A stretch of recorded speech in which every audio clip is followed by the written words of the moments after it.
या पढ़ लो। इसको रखोगे और तभी पढ़ोगे, या तो उसको चला लो मतलब, या पढ़ लो।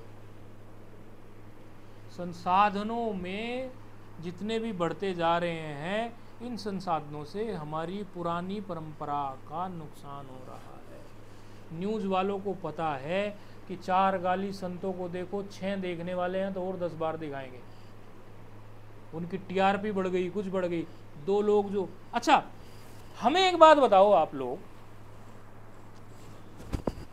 सत्संग बुरा किसको लगेगा?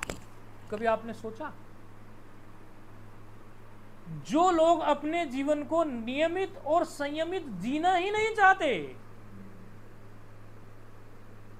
आप जो भी आप लोगों के कॉलेजेस में जो भी लोग कहते होंगे क्या होता है बाबा लोग, क्या होता है ये लोग, तो उनसे पूछना कि बेटा तू अपनी जिंदगी को एक संयम के साथ जीना नहीं चाहता, तू अपनी जीवन की सारी शक्तियों को खो देना चाहता है, तुझे कोई टोकने वाला ना हो, तेरी छाती पे कोई ना बैठा हो, तेरे सिर पे कोई ना बैठा हो, तू तो वो काम कर रहा है जो स्वामी विवेकानंद ने कहा था। उन्होंने कहा जिसको रोकने टोकने वाला कोई नहीं बचाओ, उसे अपने घर पे शमशान घाट लिख देना चाहिए। बचपन से बच्चों के मन में ये हैं, बैठी है हमारे सामने, इन्होंने अपने बच्चों को बचपन से ऐसा पाला है। ये बैठी नरुला जी, इनका बेटा है, उन्होंने बचपन से उसको ऐसा पाला है, सत्संग और संस्कार दे दे के कि समाज में कोई बुराई घटती है तो उसमें वो अच्छा दृष्टिकोण बनाने की कोशिश करता है। कई बार हम देखते हैं, कई बार कोई बुराई घटती है और वो बुराई दिखती है, अच्छा खासा सॉफ्टवेयर इंजीनियर है, अच्छा खासा पैकेज है, सारी चीज़ें हैं उसके पास, कोई कमी नहीं है। समाज में कोई बुराई घटती है ना, तो उसमें वो अपना अच्छा दृष्टिकोण बनाने की कोशिश करता है, क्योंकि उसको बचपन से एक ऐसे संस्कार से पाला गया है। देखो, आपके हमारे साथ यदि अन्याय हुआ हो, हमें ऐसे तरीके से ना पाला गया हो, तो क्या हम आने वाली जनरेशन को ऐसा नहीं बना सकते? क्या हम अपने उसी पुराने विज्ञान को, उन्हीं पुरानी चीज़ों को, कम संसाधनों में खुश रहना और जो संसाधन आ गए उनका सदुपयोग करना नहीं जान पाए? अब क्या बताएं आपको, ये आईफोन है और ये कौन सा मॉडल है? 15, हाँ 15 है, लेटेस्ट ही है। 16 तो अब आएगा इसमें आएगा, अभी अक्टूबर में आते हैं ना ये आ गया। और इस बात के कई लोग साक्षी हैं यहाँ पर कि उन्होंने मुझे कई बार बोला आप यूज तो करते ही नहीं हो उसको, और मुझे इसके फंक्शंस भी नहीं पता, और मैं एक टेक्नोक्रेट रहा हूं अपने पूर्व के जीवन में, ये सब लोग जानते हैं। देखो, मैं वो कोई बात नहीं कहना चाहता जो बात मेरे स्वयं के जीवन में ना हो, फिर मैं गुरुजी नहीं, फिर तो बातें बनाओ, जाओ दान दक्षिणा लो, बस ये तो सब चल ही रहा है। ये आईफोन अभी आप देख लेना, इसमें रिचार्ज नहीं मिलेगा, हो सकता है आपको इसका मतलब, ये आपको मैं प्रमाण देता हूँ, इसमें रिचार्ज नहीं मिलेगा।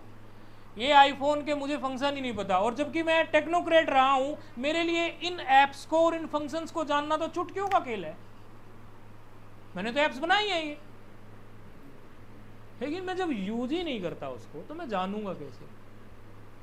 अब वो मेरे सामने या कुछ बात है, चलो ये वीडियो बन रहा है, कुछ बन रहा है, यूज हो रहा है, इसके बाद ये मेरे यूज में बहुत ज़्यादा नहीं आएगा, फिर वीडियो बन जाएगा, कुछ हो जाएगा, फिर रखा जाएगा, फिर वीडियो बन जाएगा।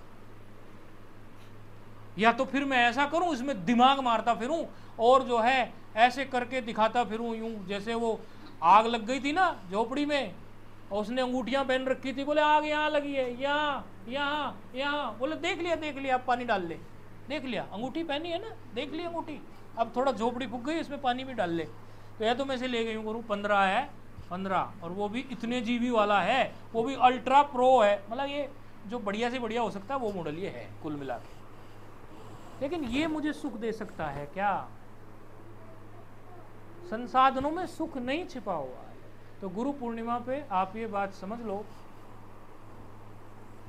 कि कोई भी संसाधन आपके जीवन में सुख देने वाला नहीं है।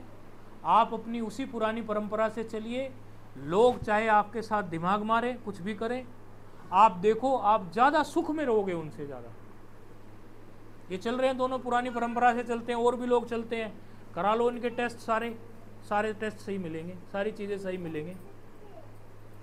गुरु पूर्णिमा पे यही चीज़ आप पकड़ के जाएं अच्छे से कि हम अपने जीवन को, ये जो चीज़ें हमें प्राप्त हो रही हैं, इनको माइलस्टोन समझेंगे, डेस्टिनेशन नहीं कि ये जो हमें प्राप्त हो गया ये हमारी डेस्टिनेशन है, यही हमें पाना है, नहीं, ये तो आते जाते रहते हैं। आपकी डेस्टिनेशन तो आपका मन, आपका मूल स्वरूप से जहाँ से निकला है वह ईश्वर ही है, उस ईश्वर की तरफ ही बढ़ना है। व्यास जी इतना परमार्थ कर रहे हैं, 18 पुराणे दे रहे हैं, क्या हम उनको कभी कभी पढ़ भी नहीं सकते? अरे गीता प्रेस ने छाप दी है, सारी छपती है, कभी कभी थोड़ा थोड़ा देख नहीं सकते? आप लोगों को सोच के बड़ा मतलब आनंद भी आएगा, और समझो कुतार्किक लोग इसमें कुतर्क भी नहीं कर सकते। सांप की कितनी प्रजातियां हैं ये वैज्ञानिकों को भविष्य पुराण से पता चला।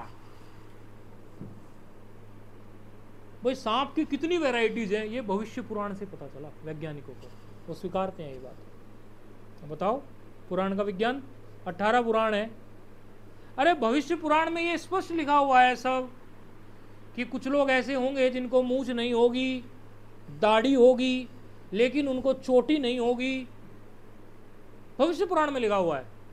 अच्छा, हमने जब तक भविष्य पुराण नहीं पढ़ी थी तो हमारा एक था बंधु, अभी तो वो बेचारा इधर उधर ही है, मतलब शरीर पूरा हो गया उसका, अभी कुछ समय तक तो भटक रहा था, लेकिन अब थोड़ा ठीक स्थिति में पहुंचा है जाकर। तो वो हमसे बड़ा प्रेम करता था, बोले स्वामी जी आपने भविष्य पुराण पढ़ी? मैंने कहा नहीं, मैंने नहीं पढ़ी। और वो बताता रहता था मुझे, फिर मुझे लगा भविष्य पुराण इतनी गजब की चीज़ है, और वास्तव में गजब की चीज़ है भविष्य पुराण। आपने यदि कोई ना पढ़ी हो ना तो देखो आप भविष्य पुराण से थोड़ी सी मैपिंग करो कि जो अभी चीज़ें घट रही हैं वो भी उसमें लिखी है, और जो अभी से 10, 20, 30, 50 साल बाद होने वाली वो भी उसमें लिखी है। व्यास जी ने ऐसा विज्ञान दे रखा है कि आप लोग समझोगे कि गजब कर दिया। अरे एक पौधा था, उस पौधे के बारे में भी व्यास जी के सूत्र से शांकर भाष्य में मिल गया। फिर लोग सोचते थे कि ये क्या कैसे होगा, वैज्ञानिकों ने दिमाग मार लिया खूब, तो वहाँ उनको एक पंक्ति मिल गई, अरे अच्छा ये इतने साल पहले से ऐसे चलता आ रहा है। तो व्यास जी को तो नमन है, और व्यास स्वरूप सभी गुरुजनों को प्रणाम है, नमन है। और अभी आप लोग शायद ये पूजन इत्यादि का कुछ सोच रहे थे, तो मुझे इसलिए रुकना पड़ा, मेरे पास तो